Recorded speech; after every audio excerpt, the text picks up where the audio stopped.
This is a Beyond the Badge with Vincent Hill Quick Fix on Radio Influence. So let's talk about Nashville, Tennessee. And in 2002, I got sworn in to be a police officer there.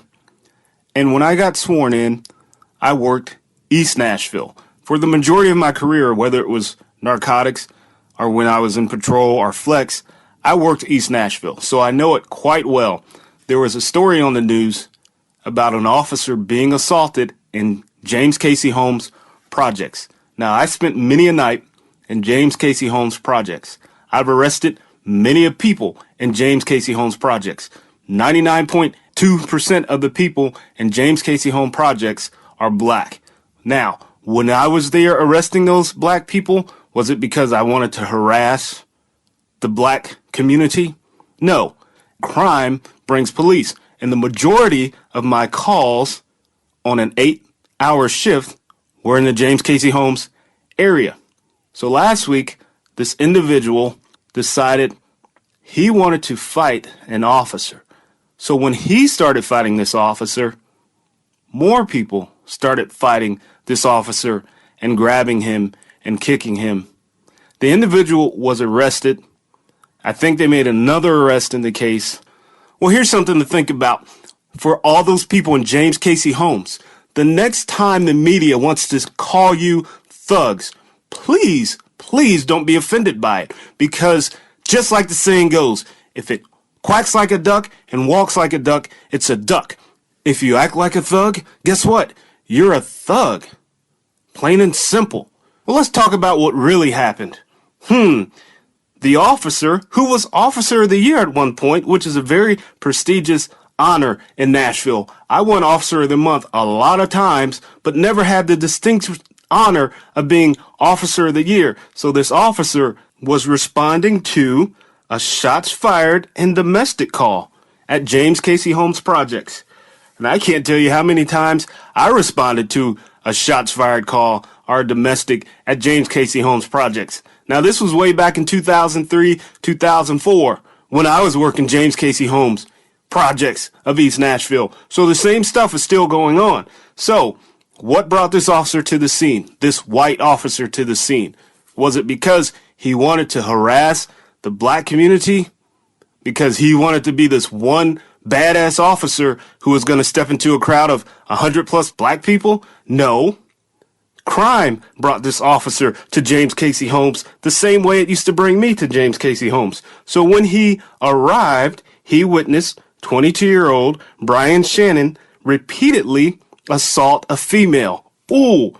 So the officer was responding to a call of a crime, and he witnessed a crime. So guess what? By law, the officer, especially in a domestic, has to make an arrest. We can thank O.J. Simpson for that. He has to make an arrest. So guess what this officer was going to do? He was going to protect and serve, as he swore to do. He was going to protect that female victim from being assaulted.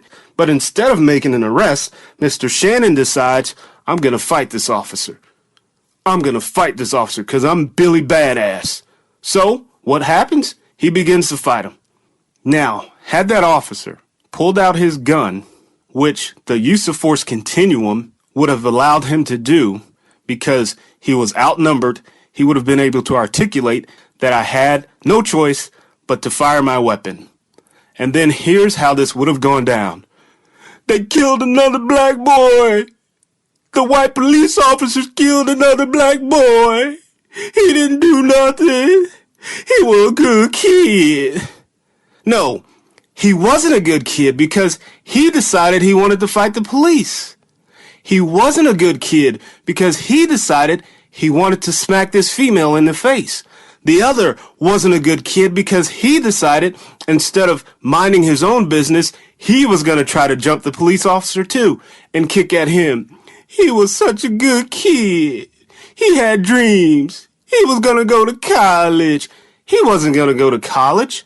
Had that officer pulled that weapon and fired and shot and killed someone, because remember, officers shoot to kill. And he would have had his sights on anybody that tried to get too close to him.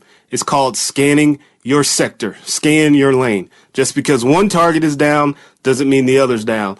Those two in that video were unarmed, but they easily could have gotten that officer's weapon.